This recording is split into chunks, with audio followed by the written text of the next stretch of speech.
Welcome back to the channel. Listen, this here, I have to react to this. I haven't seen it, but just from the title, I have to react. Anyway, so Europe to Trump. Prepare for retaliation against your tariffs. Well, it sounds like Europe is coming for Trump's head, man. Listen, let him know. Let him know that he's doing some nonsense. He's trying to be a bully, and that's just like, bullies never win. Dictatorship doesn't win, bro. So let's see what Madame La is talking about, what she has to say, and we're gonna give our opinion. But if you already seen this, if you haven't seen it, let me know down in the comment section what you think of what she has to say. And besides that, let's go. But it's also, if you're new here, man, like, comment, and subscribe. If you can't, you don't have to like, comment, and subscribe. I just ask you to comment and talk. If you like the video, like the video. You don't have to subscribe if you don't like the channel, but if you like the video, like the video. If you comment, leave a comment. That's what I ask you to do. Even if you like the video, you don't like the video, let me know in the comment section. I don't like your video. But anyway, let's go.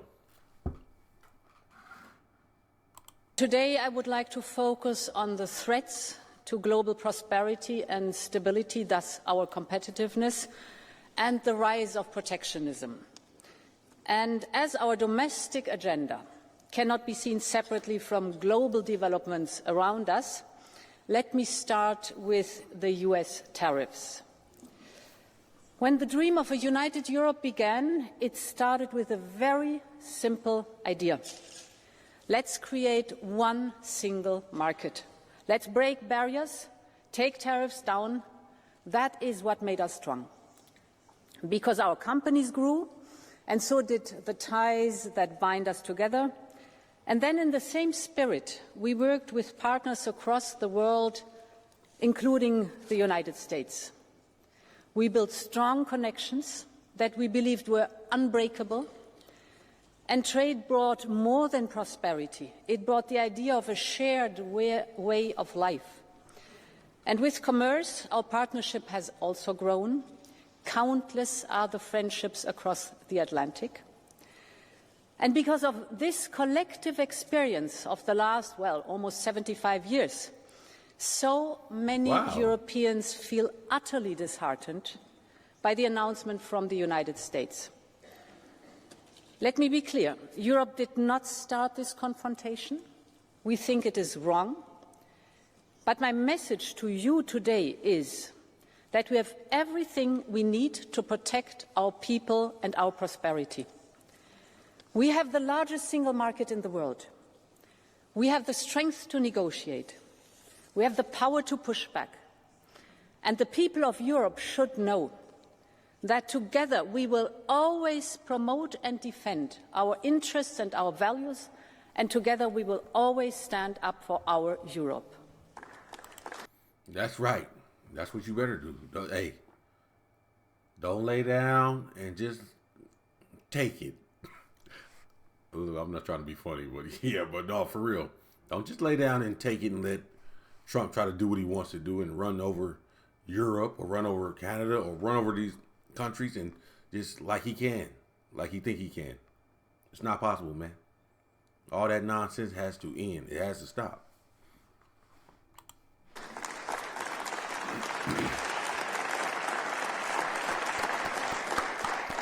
So far, the US administration has announced a 25% increase of tariffs on imports of steel and aluminium, cars and car parts.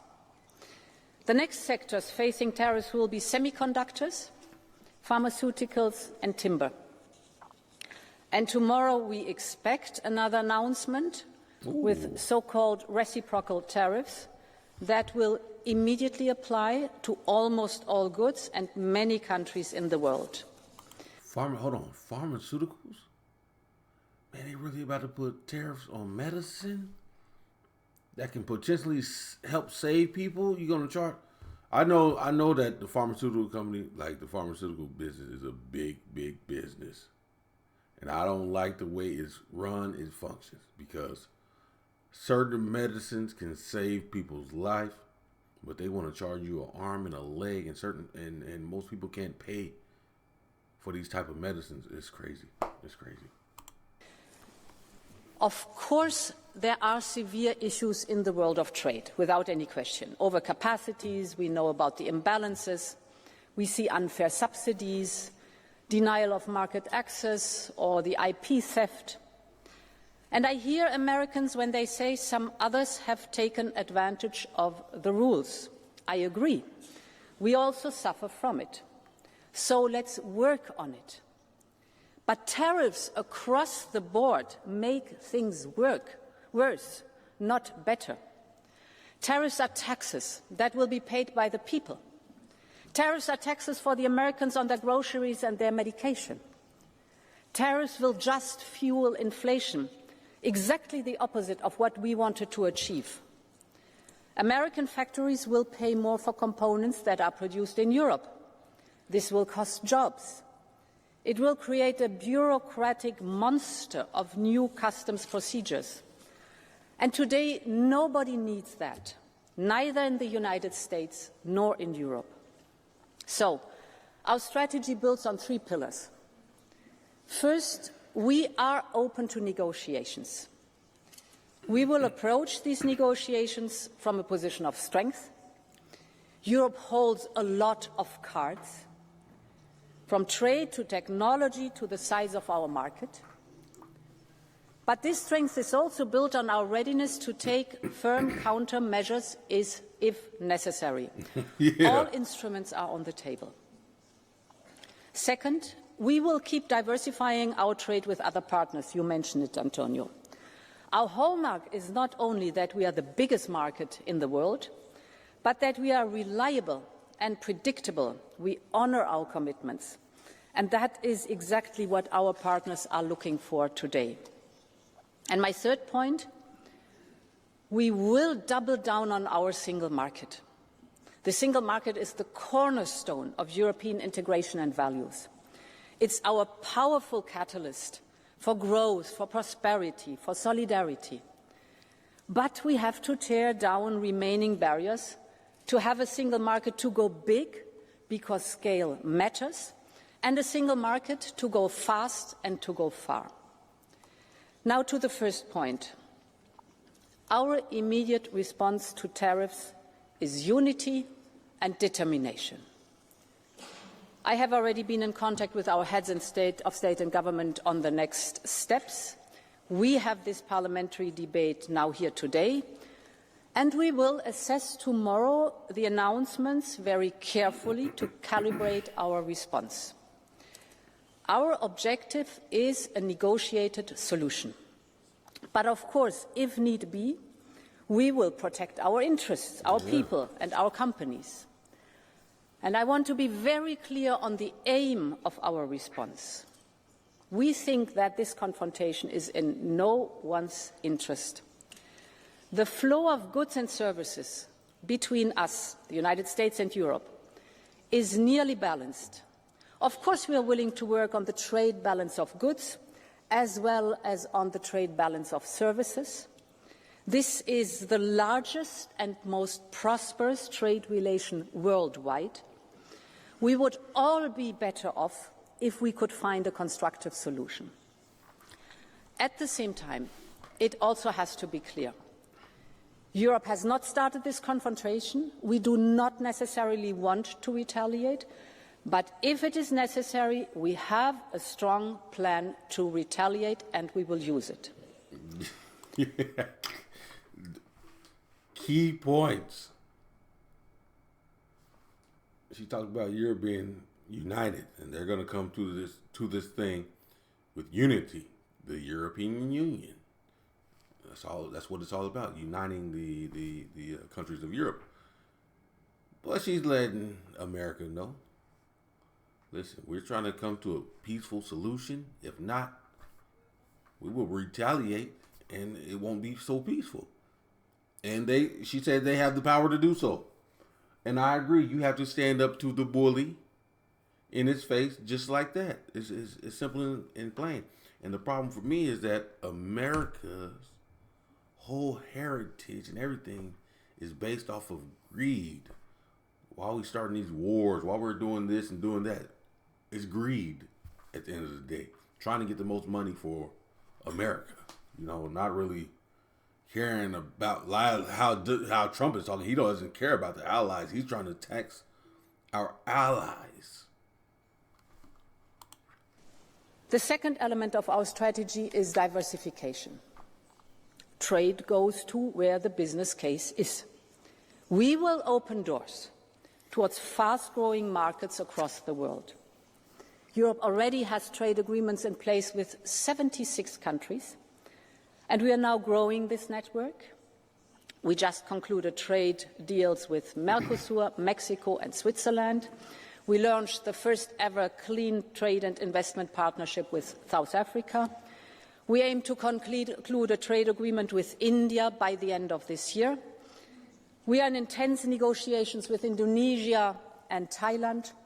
And later this week, President Costa and I will head to Samarkand for the first ever summit between the European Union and Central Asia.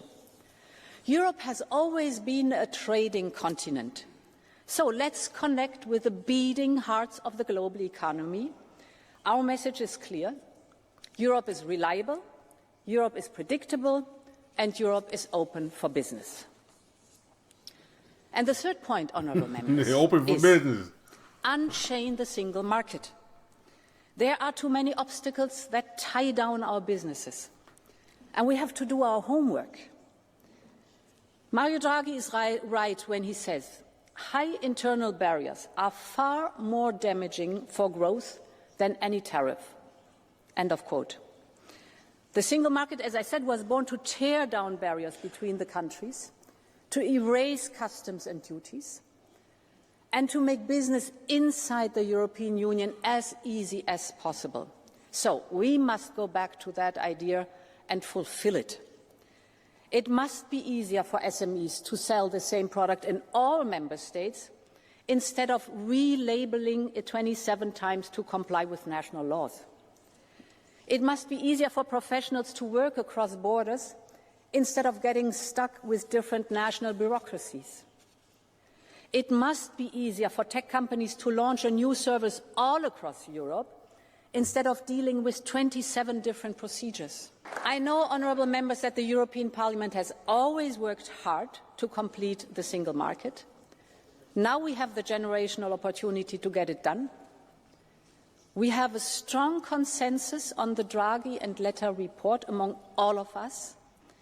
We have put ambitious proposals on the table, you know it, from the Savings and Investment Union to ensure that people get a better return on their money, but also that the companies find the finances they need in Europe, to our omnibus simplification packages or our Union of Skills, and more will come, including the 28th legal regime for innovative companies. According to the IMF, Europe's internal market barriers, are equivalent to a tariff of 45% for manufacturing and 100% for services. This simply cannot be. This must change now. This is why I have tasked EVP Séjourné to come up with concrete and bold proposals next month to remove most of these barriers and prevent new ones. These reforms are long overdue, and now they have become more urgent than ever. We all know, in a stormy global economy, the single market is our safe harbour. It's now 30 years since Jacques Delors laid its first stone, so it's time to finish the job. Thank you very much, and long live Europe. Thank you very much. Well, we're just a day away from what analysts expect to be President Trump's most aggressive tariffs move yet against America's trading partners. The president claims the tariffs will ultimately boost the US economy. But analysts warn his so-called Liberation Day could amount to a major trade war escalation, and it's putting investors, global businesses and consumers on edge. Well, CNN's Matt Egan is here. Yeah, we're not about to... we listened to that. We came for the speech. And listen here. Yeah, you charging people extra 25%. countries an extra 25% to do trades. And of course, that's going to help the American economy. But at the end of the day, these are our allies. Why do you want to tax them so much? Is America really struggling so much where you need to do this? I don't think so. I think he's bringing in his business antics and trying to make a business move that he think would work. But you're about to go into a trade wars. And then, listen here, man.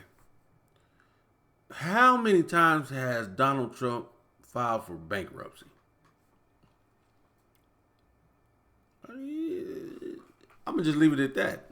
She gave a great speech letting him know that they're ready to retaliate against these outstanding tariff percentages. We're not laying down. Listen here, let's try to get a peaceful solution. But it's not going to be the way you think it's going to be, bro. Donald Trump, they're talking to you, buddy. It's not going to go how you think it's going to go. So let me know. I loved her speech, man. Straight to the point. Wasn't no hostility. She was firm and direct about her intentions. Letting know that she wants peace. The European Union, they want peace.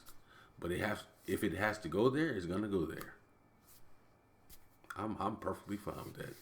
And I think that more countries should stand up like this against Donald Trump. Because, first of all, his political level is not there. It's not there. And then I was looking at something, they talking about him running for a third term. The president of America only can run for 2 terms. 8 years maximum.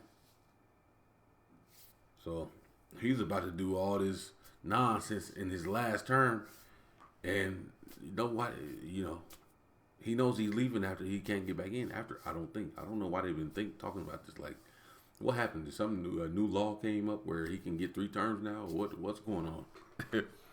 But yeah, anyway, let me know down in the comment section what you guys think. But me, it's A1. Listen, for 101 speech class, she got an A. Taking the bully head on, she got an A. I'm agreeing with everything she says. But anyway, let me know what you thought in the comment section. I'll see you guys in the next video.